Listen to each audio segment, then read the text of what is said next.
তোমরা যখন ইংরেজিতে কোনো গল্প বা কবিতা পড়বে অবশ্যই কিন্তু আগে তার ইংলিশ ওয়ার্ড মিনিং গুলো, ইংলিশ মিনিং বা ইংলিশ টু বেঙ্গলি মিনিং গুলো কিন্তু তোমরা অবশ্যই ভালো করে পড়ে নেবে। তাহলে কি হবে বলো তো, তোমাদের ওই গল্প বা কবিতাটার বিষয়বস্তু বা বঙ্গানুবাদ বুঝতে কিন্তু তোমাদের সুবিধা হবে। ঠিক আছে, যেরকম আমি এখানে দ্য ম্যাজিক ফিশবোন পড়াচ্ছিলাম, সেখান থেকে আমি কিছু পড়েছি। দেখুন, ট্রটিং, ট্রটিং এ কি হবে বলো তো?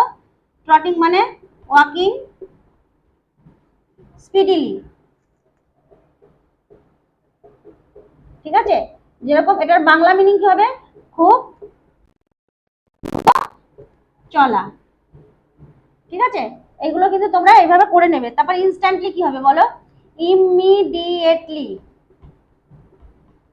Immediately, immediately. ঠিক আছে, এটার মানে কি?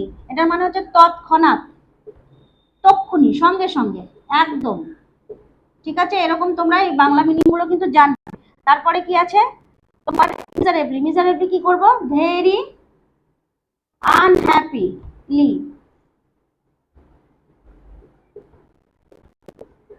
ভেরি আনহ্যাপিলি মানে দুঃখজনক ভাবে, খুব দুঃখজনক, দুঃখ সহকারে বা দুঃখজনক ভাবে। ঠিক আছে, তারপরে কি আছে? স্ন্যাপিং, স্ন্যাপিংটা কি হবে? হ্যাভিং এ টেন্ডেন্সি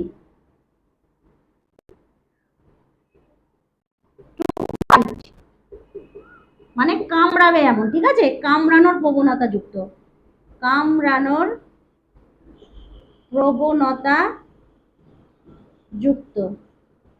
ঠিক আছে, এই রকম তোমরা কিন্তু ইংলিশ টু ইংলিশ মিনিং বা ইংলিশ টু বেঙ্গলি মিনিং দুটোই দুটোই কিন্তু তোমরা পড়বে। এতে তোমাদের বঙ্গানুবাদ পড়তে কিন্তু খুবই সুবিধা হবে। ঠিক আছে, আর তোমরা বুঝতেও পারবে তাড়াতাড়ি। তাছাড়া তোমাদের টিচার তো রয়েছেই তোমাদেরকে সাহায্য করতে, তাই না? অবশ্যই তোমরা ভালোভাবে পড়বে।